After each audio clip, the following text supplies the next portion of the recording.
মানে মানেটা কেমন? না,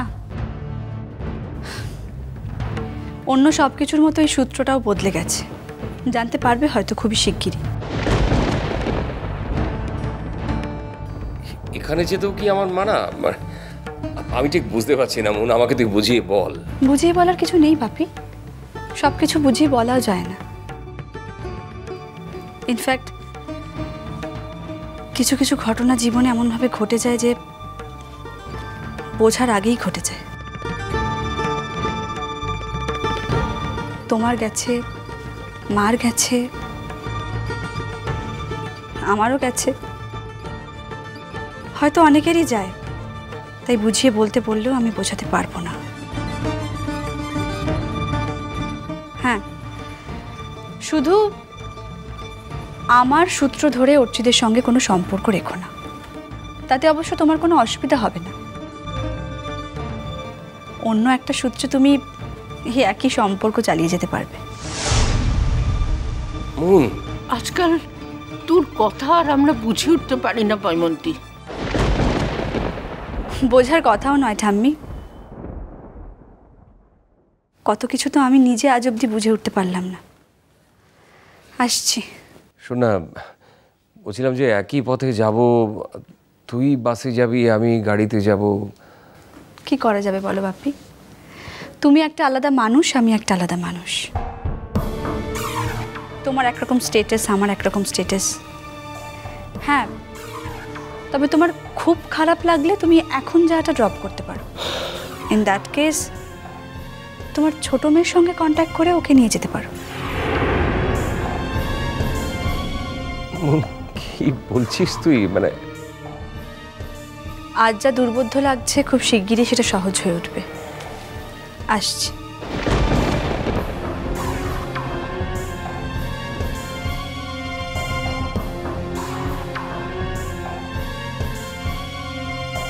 অসুস্থ অবস্থায় উঠছি, আমার নাম করেছে শুনে ব্যাকুল হয়ে ছুটে যাচ্ছি ওর কাছে।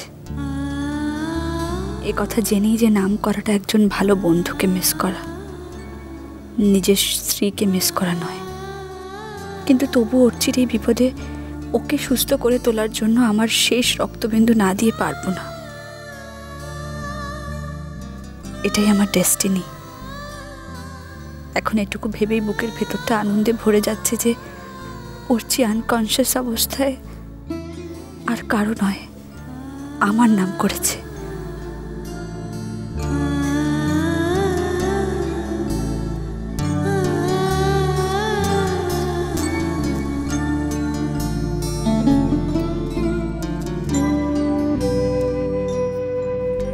আমি এই বাড়িতে থাকলে বাহাকে এস্টাবলিশ করতে কি তোমার কোথাও কোনো সুবিধা হবে বাপি?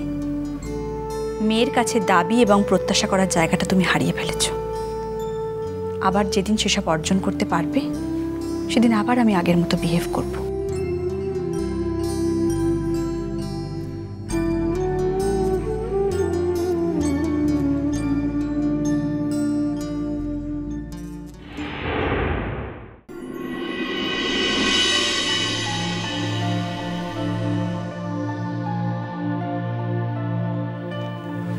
এসো মেজকা, কেমন আছে অর্চি?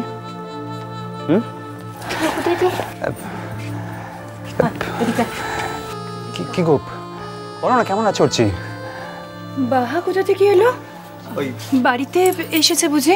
হ্যাঁ, সাজবতী, তোমরা যে কাজের জন্য গেছিলে, কাজটা হয়েছে?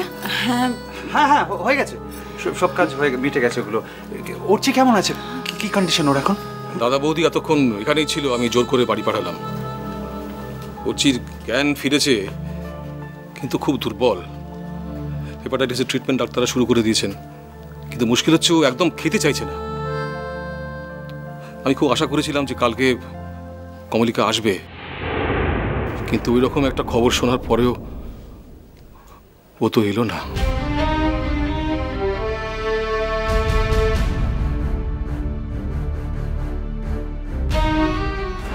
দাঁড়া এখানে, এখন কেন এলি?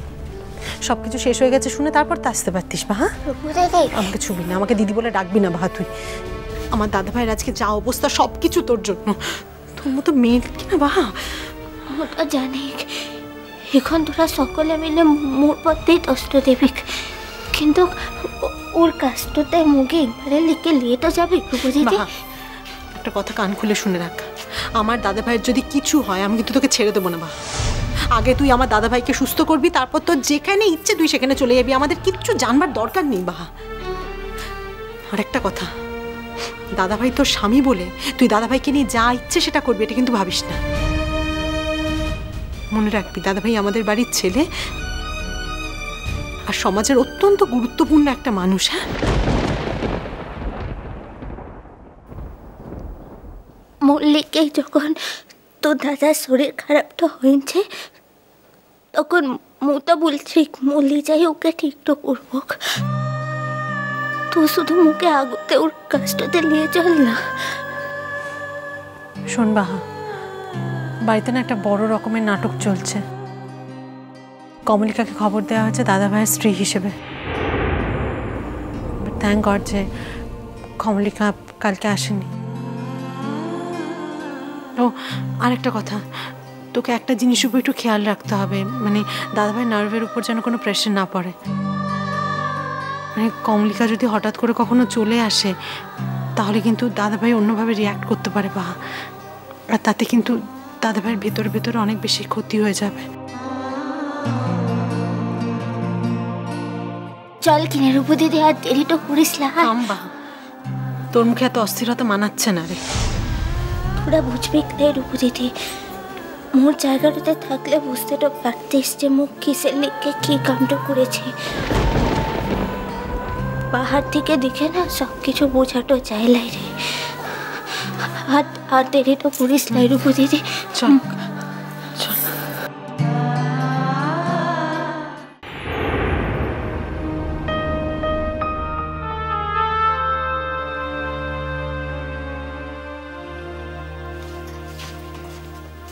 বাবু, ওরচিকে একটু বোঝা, ও একেবারে ছেলে মানুষের মতো করছে।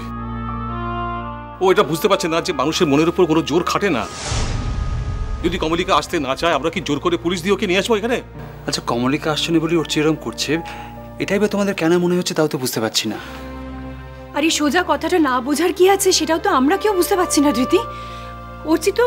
ওরচি তো নিজের মুখে কথাটা বলেছে আর তোমরা সবাই শুনেছো। আচ্ছা ঠিক আছে, ওর তো শরীরটা এখন একটু ভালো হচ্ছে, আমার মনে হয় ও এখন আমাদের সঙ্গে কোঅপারেট করবে। সাজপাতি করছে না তো, বেশি বোঝাতে গেলে রেগে যাচ্ছে।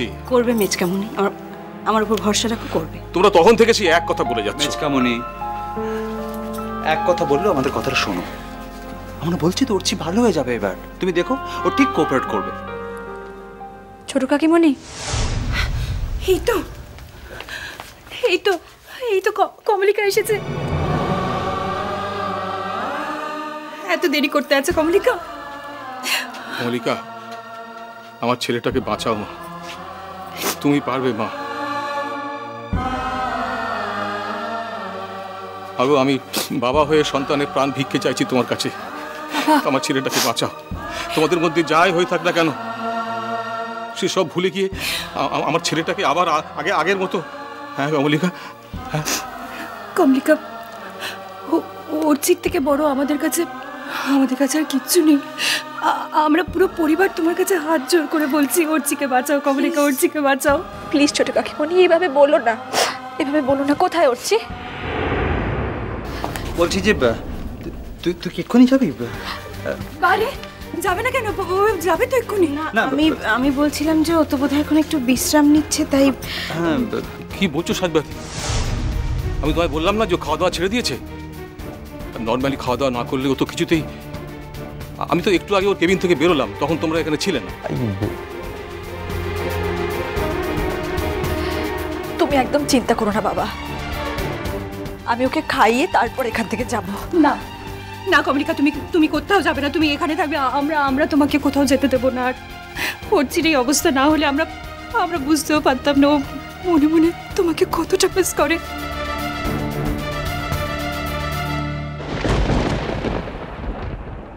পেশেন্টের রুমে একজন থাকার পারমিশন আছে। কে থাকছেন? আপনি? এই যে ওষুধগুলো এখানে রাখা আছে, আর ডায়েট চার্টটা করা আছে, ঠিক আছে? মিষ্টি কুটু মিষ্টি কুটু মিষ্টি কুটু।